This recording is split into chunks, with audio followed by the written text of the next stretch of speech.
Hello and welcome to the Lutyens Trust America and Lutyens Trust UK webinar, Lutyens and the Gardens of New Delhi. I'm Marcus Lutyens, Chair of the Lutyens Trust America, and it's my pleasure to welcome you today, whether you're in the US, UK, India, or elsewhere. Today we have two distinguished speakers with us. First, we have Dr. Swapna Liddle, a historian and author of several books on Delhi. She is actively involved in the preservation of historic sites and is a member of the Indian National Trust for Art and Culture Heritage, INTACH. She has recently co-authored the book Gardens of Delhi. Our second speaker is Dr. Amita Baviskar, sociologist and professor of environmental studies and sociology and anthropology at Ashoka University, India.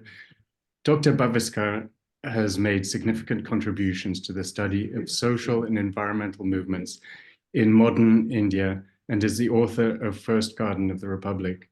I'd also like to extend our gratitude to our friends in India, Ananya Vaipeyi and Krishna Menon, for their support. We hope to build more ties with India on behalf of the Lutyens Trust America and the Lutyens Trust UK. Finally, a special thank you to our co-host, Lutyens Trust America Executive Director, Robin Prater. Thank you all for joining us, and we hope you enjoy this insightful webinar.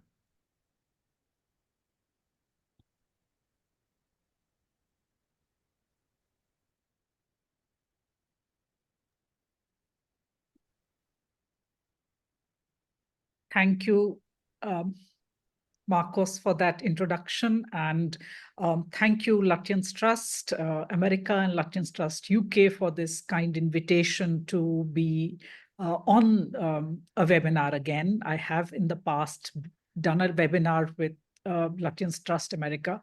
And thank you, Robin, also for moderating this, and my co-panelist, Amita, of course. It's, as I said, a great pleasure to be back on this forum to talk about New Delhi and Lutyens. But I am actually today going to set the tone, shall we say, for our next speaker, Amita, who's going to talk about the big Lutyens garden in Delhi, which is the garden attached to Rashtrapati Bhavan, or Viceroy's house as it was known.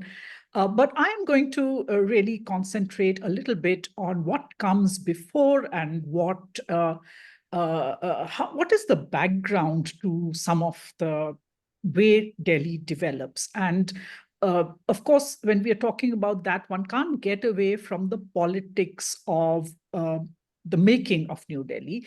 I'm not going to talk a lot about that, though some of it will come into this. And those who are interested might want to, after this is over at some point, go back to the webinar that I was referring to earlier, which I was a part of as well, where I had talked at greater length on this.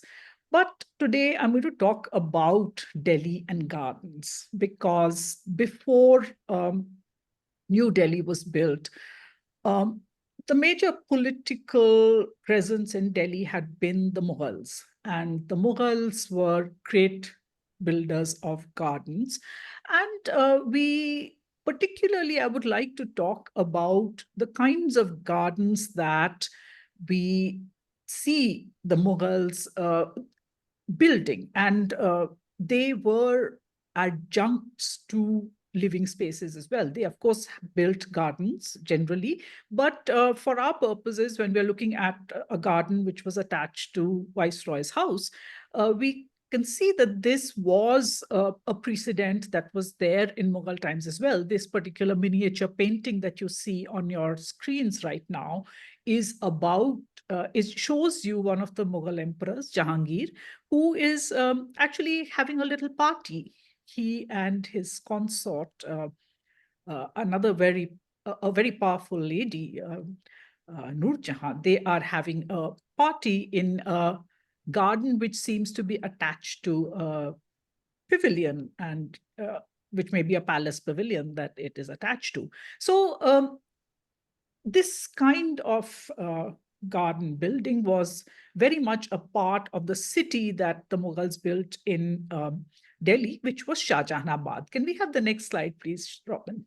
So the city of Shahjahanabad, which was founded in the middle of the 17th century, if we look at the kind of layout it had, and I would particularly like to draw your attention not just to the city so much as the palace complex, the citadel. And within that palace complex, there was actually quite a lot of emphasis on the gardens. And if you look at the next slide there, that is the palace complex. We call that the Red Fort. And within that, you'll see there's quite a lot of green, and much of that green is actually rectangular or square gardens laid out on a grid pattern within the Red Fort. And if you look at the next slide, which has a slightly more zoomed in detail of the parts which were specifically attached to the more formal palace buildings. And you'll see the emphasis on the gardens. They are all laid out on the grid pattern. Many of them have water channels running through them. So formal gardens were very much a part of living spaces. They were attached to the major palace buildings, and they were quite large. So this is what you have in the Mughal period. Now, how exactly does what went on in Mughal Delhi really impact what comes with the building of New Delhi? And for that, one has to go back a little bit. And as I said, I will refer a little bit to the politics of the building of New Delhi, though there is more detail in my in the other webinar I had done. But if you look at the next slide, then you have this very interesting image. This is during the coronation celebrations.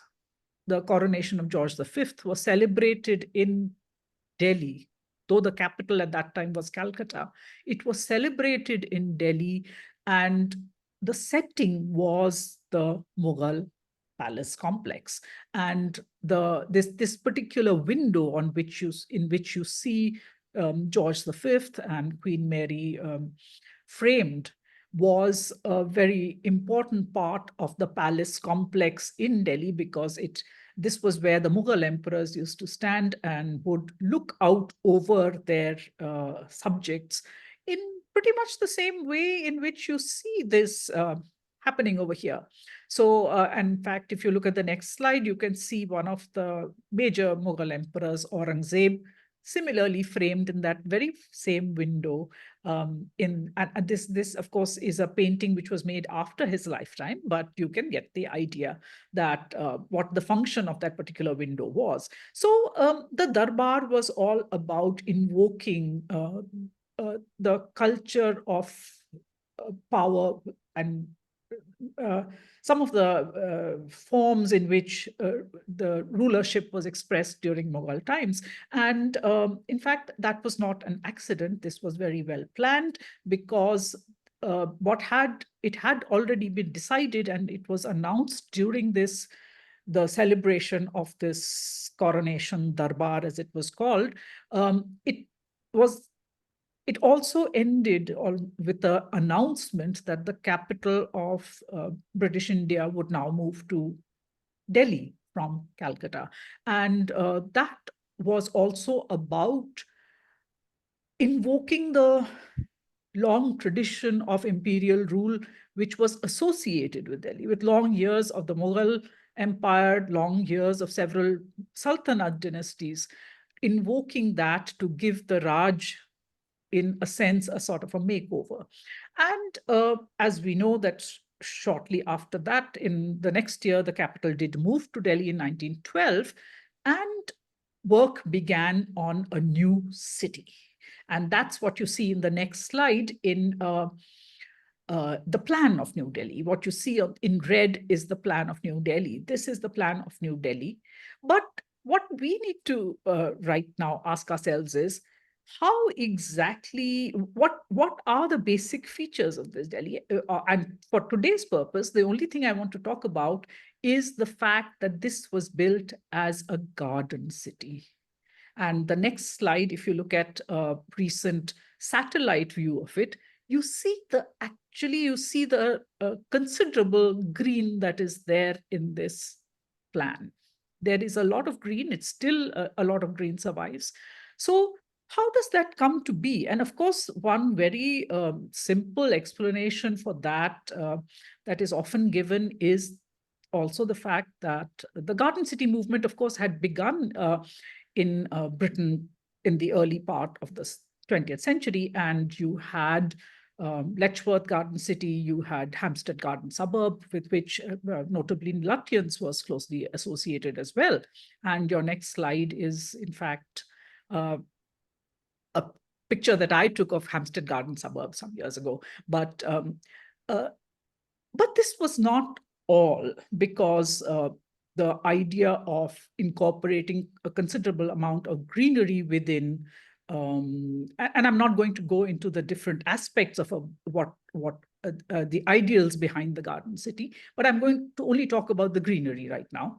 To incorporate a considerable amount of greenery in the plan was, of course, as I said, a characteristic of the garden city movement. And it is interesting that it was just a few days after the Darbar was over, I mean, less than a month after the Darbar was over, that the Lieutenant Governor of the Punjab province, under which actually Delhi came at that time, he wrote to the Viceroy saying that a new city is going to come up in Delhi, and I presume that it's going to be a garden city.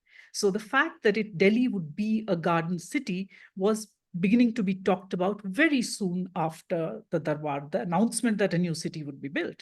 So the influence of this new movement on the future of New Delhi was very obvious. But there were other influences as well, which sort of predisposed the planners to adopt a garden city plan. And if you look at the next slide, you see a photograph of a colonial bungalow. And the colonial bungalow, which was so much a feature of the so-called white city of so many in British Indian towns, the white town, often, which was in later times known as civil lines. The civil lines where British officialdom lived was all about the bungalow, large compounds, lots of trees, low buildings. So there was a precedent in India which was very strong, which predisposed to these big compounds with low-rise bungalows in them. So coming back to the next slide, which is the plan again, I would like you to look at this particular area of the plan. This particular area, I want to focus on just to make a particular point. And if you look at the next slide, in that very same area, if you look a little carefully, that area, which was, I would say, the bottom right half of that satellite image, you see that it has some particularly large areas of green. And can we go to the next slide? And that very area, if you look in a map which is older, before New Delhi even came up, you see that this area was the area which was actually quite dense in construction. And that construction was of a particular nature. These were historic buildings, many of them centuries old, which stood on the site. And a very important part of the design of New Delhi, and for various political reasons, because in fact, in the early days of the town plan of Delhi being debated, serious thought had been given that a lot of these buildings, historic buildings, would be actually cleared away. And the fact that it didn't happen was to do with the political imperative. The Viceroy Harding, others as well, insisted that many of these buildings, as many as possible, should not be demolished. They should be incorporated into the plan. And it is my view that the decision to incorporate many of these clusters of buildings, and many of them were in clusters. You can see the red clusters in this area particularly. These clusters of buildings were, the best thing to do with them was to put them in landscaped green areas. And in fact, Louis Dane, when he talked about the fact that he presumed that Delhi would be a garden city, he had at that time said that some of these important monuments, I presume, would be good if they could be enclosed in green areas. So that was an idea that developed actually quite early on, and it was just refined as time went on. And if you look at the next slide there, I have identified 4 such clusters. For those of you who are not familiar with New Delhi, you don't need to, it's not very important that you understand what these are and what exactly the details are, but I will talk about that as well. But you can clearly see that these are important areas where in the plan of New Delhi, you see concentrations of green. So the concentrations of green are actually in the very areas where you have important historic structures. So the fact that the plan incorporates so many historic structures actually leads to the green patches also, because they overlap. And if we go to the next slide, you will see that this was, in my previous map, I had labeled them 1, 2, 3, and 4. And for those who are familiar with the Delhi plan or familiar with Delhi, will be able to identify these particular sites. The first one is, of course, this 18th century tomb, which is called Safdarjung's tomb. So that's the first one. And the second one is a site which is now a big garden. It is called Lodi Garden, and it has several monuments, in fact, in it. There were mostly tombs, small mosques, older gardens, a beautiful bridge. So it has all these. It's a cluster of historic buildings, which was converted into a park because that was the best thing they thought they could do with it. If you look at the next one, which was on our map, quite a large area, this is the golf course. So the golf course also, the placement of the golf course, where it is put, I think it's not fortuitous. It was planned that this large area, which was an open, there was a lot of open green area, but there were these buildings, to design the golf course over here in such a way that these buildings would also be worked into the landscape. So some of the several buildings are there. Most of them are tombs and an odd mosque or two, mostly attached mosques. And then finally, you also have, this is at the other extreme end, which is Humayun's tomb, another very important site in Delhi. And you have this as well, finally, which is also incorporated, made into a green area. And the area stretches north of this as well, all the way to the old fort, which is another fortification. So much of the green is concentrated, overlaps with these historic areas. It was in this context that you come to Lutyens and his making of specifically. So this is how actually the Delhi as a garden city develops. And of course, Amita is going to talk about Rashtrapati Bhavan and the garden there, and Lutyens in some greater detail. But I'll just wind up here with one little extract from one of Lutyens' letters. And he actually, it took a while for Lutyens to wrap his head around this idea of a constant referring back to the history of India, the history of Delhi. And he his initial plans, as he writes to Lady Emily this was in 1917, and he's still working out the details, and he says that this Mughal garden that I'm being asked to design, he's not entirely convinced even yet. But of course, that is to change, and he's going to make one of the most charming gardens in Delhi.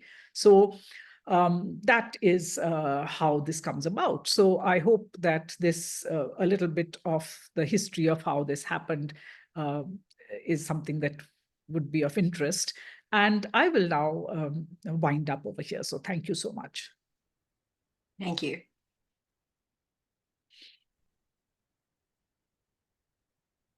Amita, you're muted.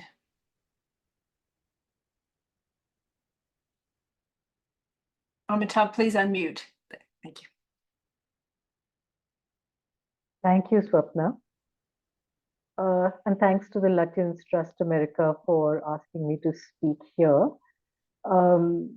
Most of what I'm going to say is drawn from the book that Marcos mentioned, First Garden of the Republic, which is about a very specific garden that Edmund Lutyens designed that's in the president's estate, what is now called Rashtrapati Bhavan.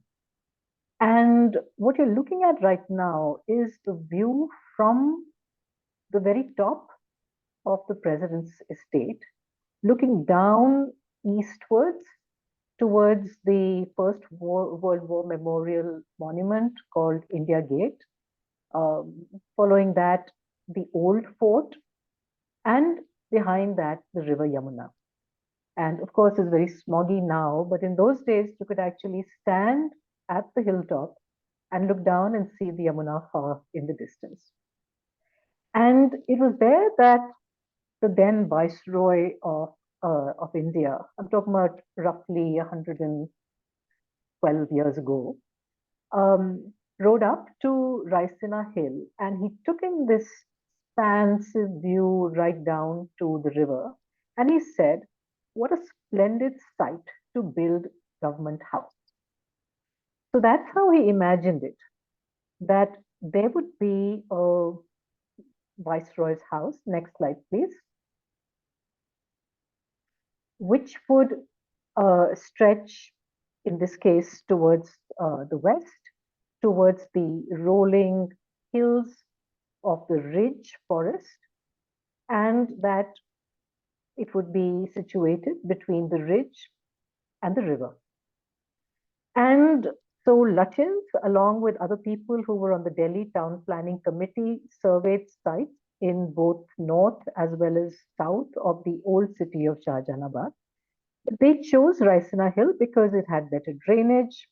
It was cheaper to acquire land there because there weren't that many villages. So there was more land to build on a grand scale for a truly imperial city that would signify the majesty of the Raj.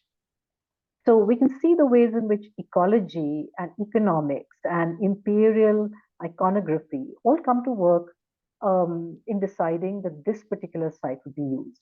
It was once a village, and these lands were Raisina villages commons, and they were then, about 20 feet of hard rock was blasted to flatten the site so that you got a nice flat surface on which to build. And then water was piped up from uphill, up from the Yamuna River, in order to create an estate of about 330 acres. The house itself covering 5 acres. That's the footprint of the house, only the house. 15 acres of gardens with water fountains. So if you think about the scale of it all, in a country where people worked on what we call do bigha zameen, roughly an acre and a little bit of land to make a living, the sheer scale of the estate and its pleasure gardens was a form of very conspicuous consumption. And what it proclaimed was the preeminence of the British Raj over India. Here in this photograph, you see Edwin Lutyens on the right, And in the middle is William Mustow. And if Lutyens was the architect and somebody responsible for the architecture of the present estate, Mustow was the man who did the horticulture. So all the soft stuff you see, for instance, all the lovely avenue trees that we have in New Delhi that line all the sort of radial roads and avenues that Lutyens designed. All of this was William Mustow's work. He was somebody who began life as a working class gardener at Kew, and then he was sent to Lahore, where he tried out new trees for roadside plantings. And then he was asked to be on this particular project. And it is said that whenever Lutyens was in Delhi, every winter, he had breakfast with Mustow, and they talked about what was going to be planted in this new set of this very rocky and bare looking landscape that you see here. And it was Mustow's job then to turn the Viceroy's estate into something which would be beautiful and gracious and inviting. And you see, therefore, the difference between the previous photograph and this one, how sparse was the actual site and what they managed to create. Here is one of the early pictures when the estate had just been built, and what you see next is what it looks like now with these lovely pilken trees lining the avenues. Another picture here following of the looking out towards the east, the Victory column in the center, and now you can see what it looks like with all the trees having grown to maturity. So these more sort of this is an overview of what the gardens and the estate looks like. What you've seen are glimpses of the forecourt and the formal gardens, and they were designed to really impress visitors with imperial pomp. But the rest of the estate was meant to provide more domestic comforts to the Viceroy's family, because you have to remember it was actually a home for the Viceroy and his family, including children. And of course, comforts, but in the aristocratic style expected of their status. So the essential model, in a way, was of the English manner, and within that, you have the house, and you have 8 tennis courts, a cricket field, a polo ground, a swimming pool, a 9-hole golf course. You can go horse riding on the ridge, on the wooded hills of the ridge towards the west. A 16-acre kitchen garden for fresh fruit, vegetables, and flowers. 418 garden staff, 50 of them only to scare away birds with catapults. So you can just see the staggering scale of this particular garden.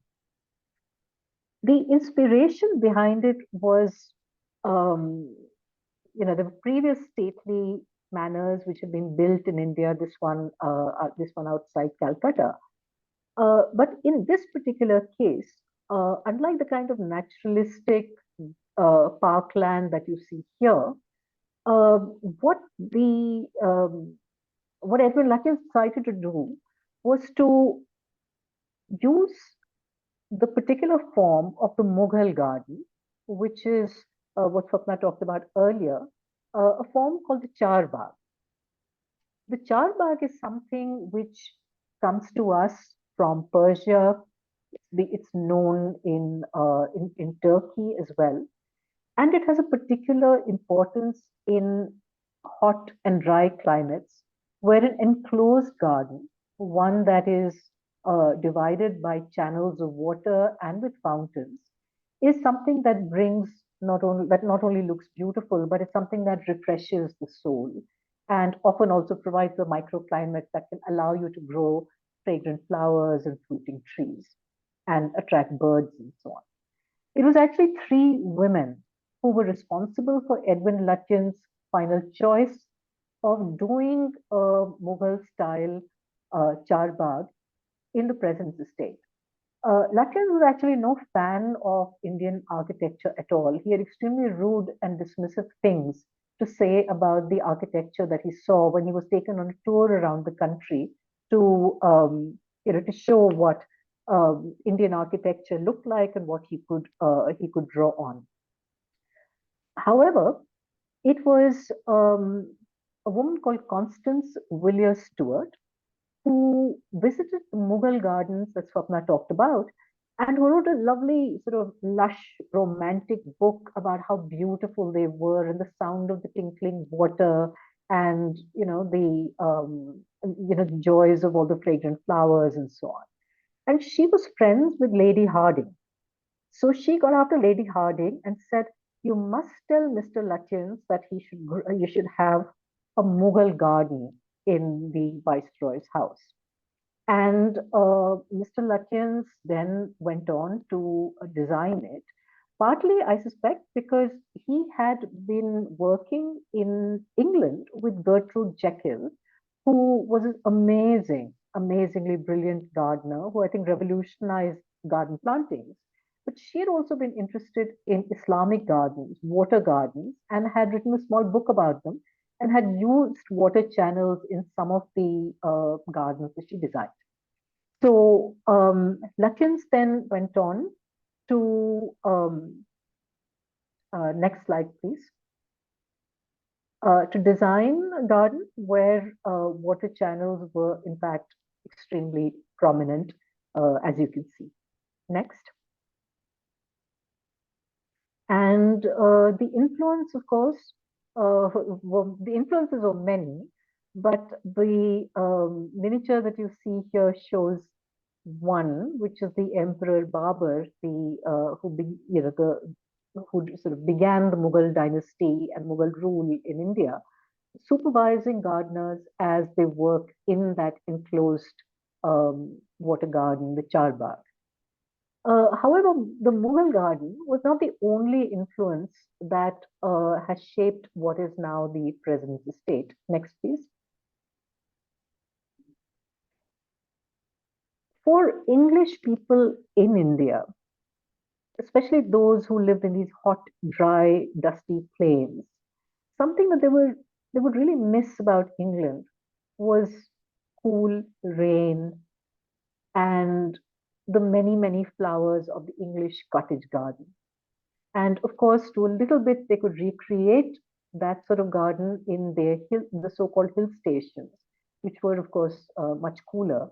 But when it came to the plains, it was actually very hard to grow any of these things because it was just much too hot. And the winter season was the only one where you could grow ornamental flowers like roses and pansies. And in the diaries of Memsahibs and in their letters home, you find them sort of in raptures over the dear little violets in my garden. And, they come out so briefly, but they give me so much pleasure. So next, please.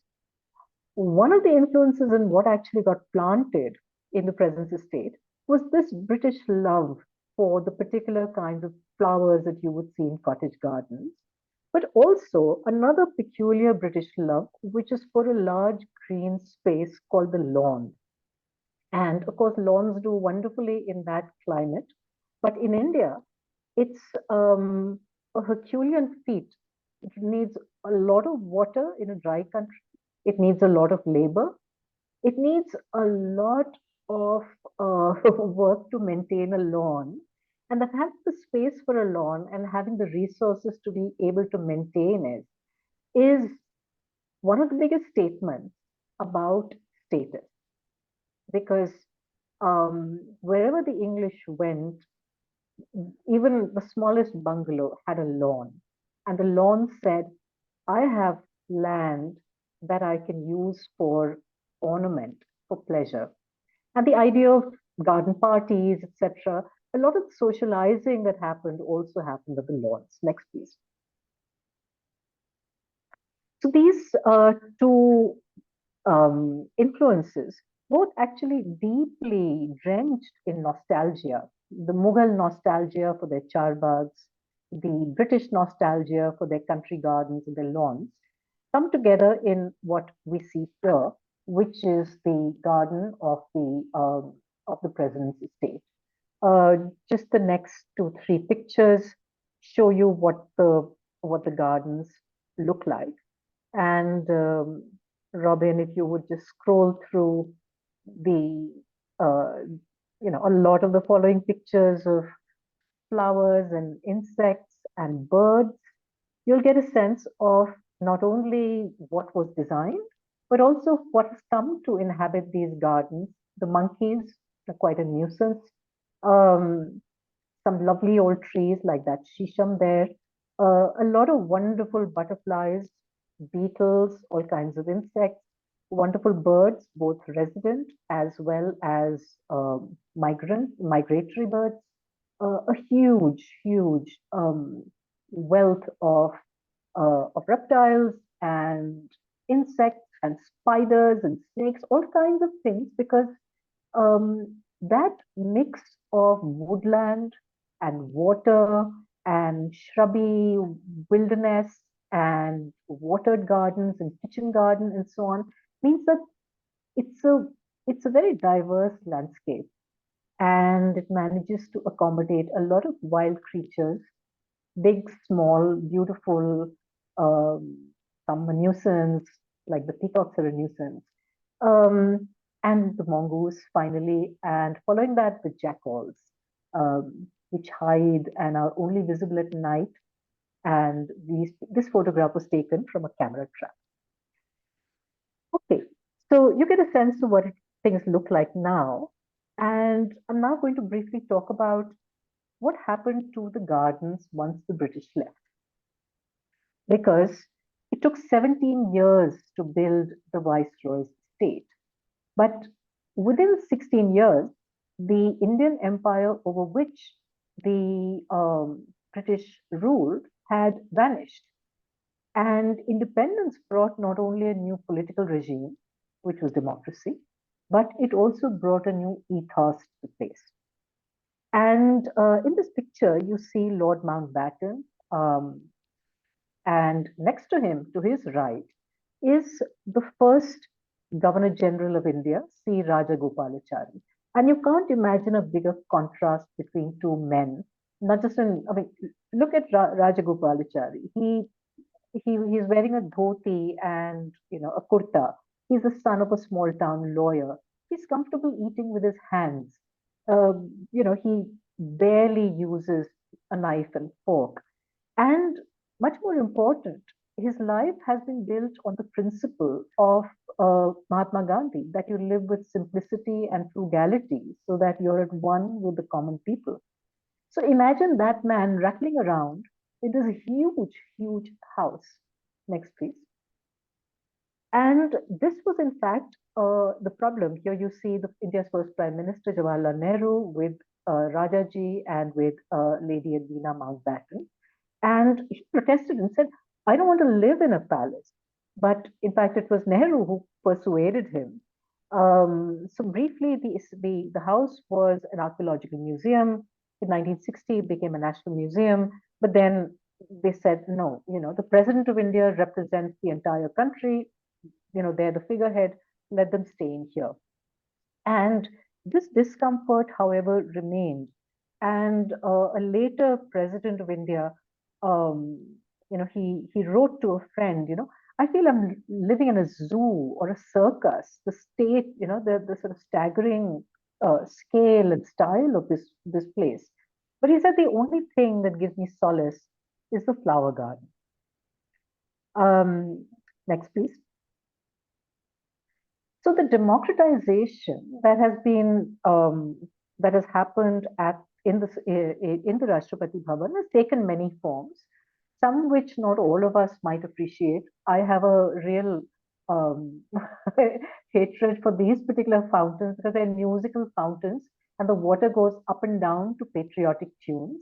Next, which is, you have to hear it to believe it.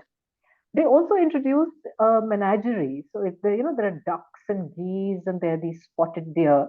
And I also thought that was a bit weird. But then I realized that in fact, in the English, country estate format, often people had menageries. So there's a kind of continuity there between what the British had and what we're doing. Next.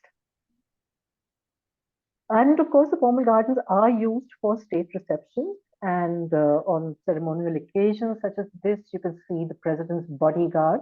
Next. Lining the avenue as a then president meaning when the book was done, Pranab Mukherjee arrives in state. Next, in order to have tea with political leaders, and the lawns, those very British lawns, then become the site for some very friendly chit chat over tea and snacks between people who are at each other's throats in Parliament. So there's something nice to be said for gardens as places for socializing as well. Next. But apart from these kinds of formal occasions, the garden is also thrown open to the public.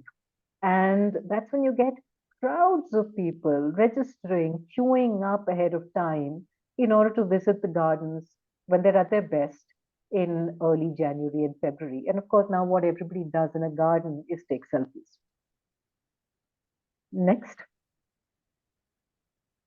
I'm going to end with briefly talking about what I think is an unacknowledged part of what really makes gardens, and that's the work that gardeners do.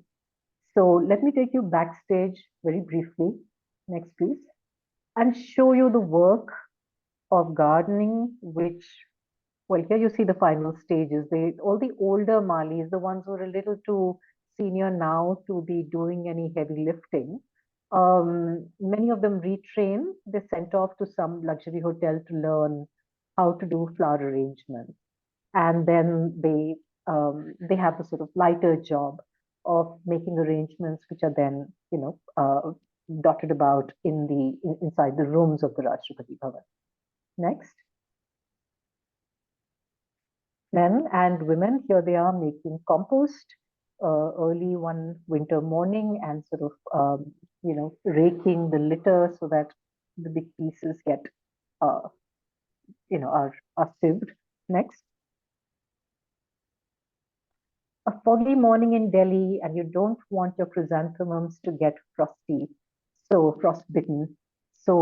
the job of covering them all through the night. Also little things like each particular, flower pot that you see there has had all the side buds pinched off, which is all done by hand. So next please. There's just a ton of work that's what they're doing here, and also you have to stake up the chrysanthemums, things like that. All of this used to be done by Malis, by gardeners, and often they were employed over generations in the sense that a father's job was passed on to his son or his nephew, and they were particular, they belonged to particular castes. And gardening is something in India where you can't go and learn, you can't take a course in gardening the way you can, say, in Britain or in the US. You learn by doing. So apprenticeship is how knowledge is passed on. You start young and you're learning from your elders. What's happened now is that there's been a big squeeze, the government tightening its belt and saying, we want to have fewer people employed. And of course, those jobs are most often cut at the bottom of the government service hierarchy, which means that as the senior gardeners retire, their places, those jobs aren't filled anymore, but they employ contract workers. And what happens then is that contract workers just don't have the skills. I mean, they're all right for moving the pots around or for watering, I mean, just barely.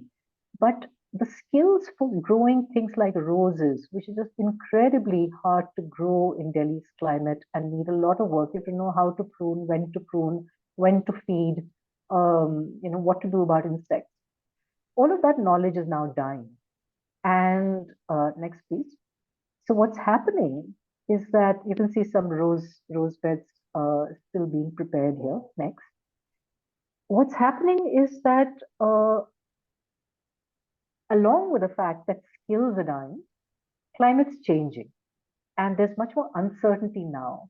And the beautiful winter sun that used to warm Delhi in November, December, January is now often invisible because of the city, cloud of smoke that hangs over the city. Which means that a lot of things that you could earlier grow and reliably expect to sprout and leaf and bud and flower at particular times, you're not sure of them anymore.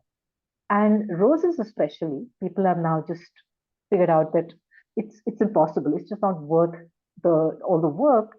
And the work actually now, there are fewer and fewer people who can do it. So roses have been now replaced by tulips, because tulips can be bought directly from what I call the floral industrial complex of the Netherlands. And they're programmed. You can virtually tell what particular day they're going to start flowering. So earlier, the president of India would always be photographed in the Mughal gardens, surrounded by roses. And now it's tulips, tulips all the way. And this in some ways shows the ways in which people have to make do and make changes in the gardens in order to just keep up with what are very changed circumstances, with a shrunken workforce and one that isn't as skilled as before. But I'm going to end with these 2 or 3 slides that show you the transformation the garden goes through. This is the circular butterfly garden, as it's called, and this is when visitors come to see it. And on the workforce is also a pair of langur. One of them you could see being taken away by his contractor. Why langurs? Because they scare away the rhesus macaques that are such a nuisance in the fruit orchards as well as in the vegetable garden. So among the employees of the Rashtrapati Bhavan garden are the langur as well. And this is roll call of all the gardeners early in the morning. And that is the last slide. Thank you. Thank you so much, Amita. I have a couple of questions here. There's Kavya Deswani. Does the Sunder Nursery fall into this pattern of incorporating older monuments as well? Thank you, Kavya, for that question. In some ways it does, though Sundar Nursery is a post-independence development. It actually came up after independence. And of course, it utilized a piece of land that was at that time vacant, just adjacent to Humayun's tomb.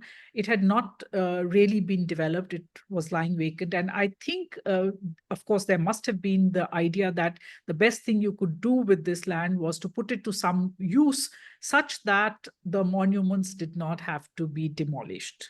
So therefore, they converted it into a nursery, which was sorely needed because post-independence, Delhi was growing exponentially. There was this huge expansion of government colonies, private residential areas, which needed avenue trees, which needed trees for compounds, and thus Sundar Nursery came up. So pretty much because of that, yes. Actually, if I may, Sundar Nursery and Talkatora Gardens were the 2 places where colonial horticulture departments tried out avenue trees. So Sundar Nursery is actually from colonial times. So that's why you see individual specimens of a lot of trees that were brought from the other colonies to try and see whether they would do well in Delhi. So some of that experimentation happened on these in Sundar Nursery. And then, of course, you're right. Later, it became a place where people could buy potted plants and cut flowers and things. Thanks. Thank you. So there's another question from I'm going to make a mess of the name, I'm afraid, but Abhishek Venekataram. When Edwin Lutyens planned the landscape of New Delhi, what kind of trees did he use? I was wondering if those were native trees to India, because when the British forested the ridge, they used non-native trees, which has led to a sudden amount of degradation. And how has the landscape changed since the 1930s, if it has changed? So Abhishek, that's a really interesting question because it depends on what you call a native tree. Because in fact, all the avenue trees of Delhi are pretty much native. The thing is, they're not native to Delhi. And the reason the British chose those particular species was because they wanted trees that would not shed their leaves. So if you look at leaves, trees, for instance, like the tamarind in its native habitat, it's green the year round. And that's the reason it was chosen for Delhi. But in the much drier and hotter climate of Delhi, they actually changed their habit and they would, drop their leaves. And they needed a huge amount of water to, get them going in the early years. So they needed a lot of irrigation. So Pradeep Krishan, in his book Trees of Delhi, discusses this, very in a really wonderful manner to sort of show how trees change their habit when they were brought, and therefore, even though this still happens, that a lot of people say indigenous trees, and by that they mean trees indigenous to India, but not indigenous to the particular place and climate and soil that is specific to a region like Delhi. So have things changed? Well, of course, the trees have matured and they're lovely. But we also have to think about now the fact that there has been a lot of the trees around the Central Vista are slated to be cut because of the way in which the Central Vista is being redone, especially trees on the grounds of the Indira Gandhi National Center for the Arts and so on. So I think there's a reason for a lot of concern. I won't say more than that, but if you just Google Central Vista trees, you'll see what is threatened, and what sorts of wrong things we seem to be doing in the name of planning and beautification. Another question from Robert Griswax. If the Lutyens gardens were influenced by the Islamic tradition, is there a parallel Hindu garden tradition that he might have consulted?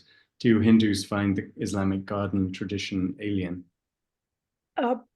I would prefer not to divide the tradition into Hindu and Islamic at all, because there has been a tradition in India of gardens which, as Amita pointed out, are not lawn-centric. They are gardens which are filled with trees, and that has been those kind of considerations have governed Indian gardens. What did happen was that sometime along the way, and it happened because, no doubt, because there were dynasties like the Mughals, and before them even, say, the Tughlaqs, who brought in gardens which were of a certain different, and of a formal gardens with these water channels, etc., which we, in the Mughal period, we see as the Char Bagh, which is very heavily influenced by the Iranian tradition.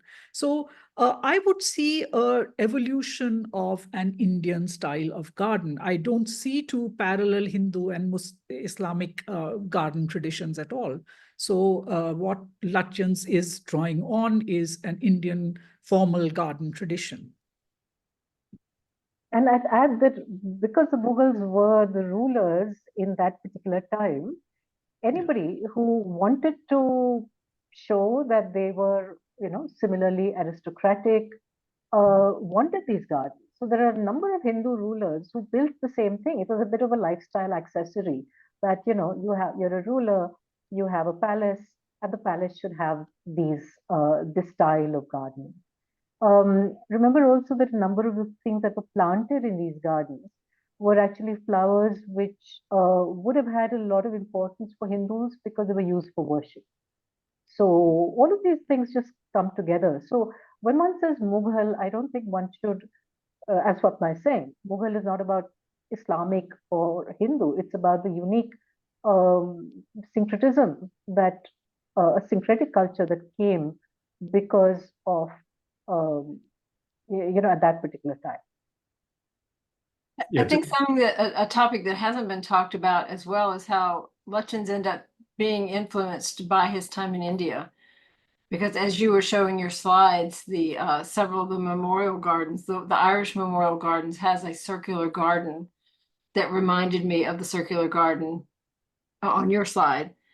And there's details on many of his memorials that he took, when he did Rashtrapati Bhavan, he's got the Sanchi as one of his influences, and then he takes that and uses it in some of his memorials. So he was in turn influenced by his time in a very positive way. Yes, but I think it took the decorative elements. So it's like the ornamental stuff is very much, you're right. He's, quoting the Sanchi stupa, the sandstone walk that I showed a picture of, which is roses growing on the side. Those are meant to be elephants' trunks and so forth. Yeah. So that, but but architecture as a space for living in and how that's conceived of, I think that was very much a sort of country mansion mode. I don't know. What do you think, Yes, Swapna? yes, no. I'm sure, yeah.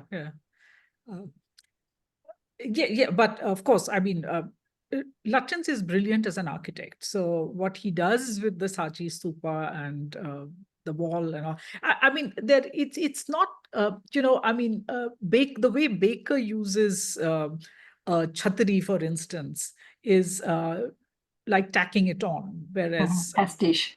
Lutyens takes the Sachi Stupa dome and does things with it, which are, I think, much more basic. So, I don't know, I'm putting it badly. You're putting it perfectly. He incorporates it with his architecture.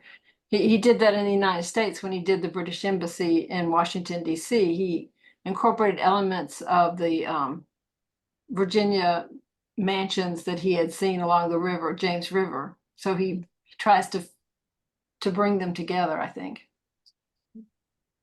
So. Well, it's almost the topic of another webinar. We just have a couple of other questions here, kind of similar questions about what about replacing plants with indigenous plants that are more suitable to the climate of Delhi rather than tulips that are non-indigenous? And a similar question, were any trees brought in from outside for the avenues? Maybe similar question. Yeah, so I think I answered the one about trees brought in from outside for the avenues. Yes, they were brought in from outside Delhi, but they were Indian trees. So again, the book to look at is Trees of Delhi by Pradeep Krishan, because that has a lovely map that shows you all the avenues with the species planted along them. And in fact, Lutyens Musto used only about, I think it's 8 or 9 species for all the avenues. And he repeated those trees inside the president's estate as well.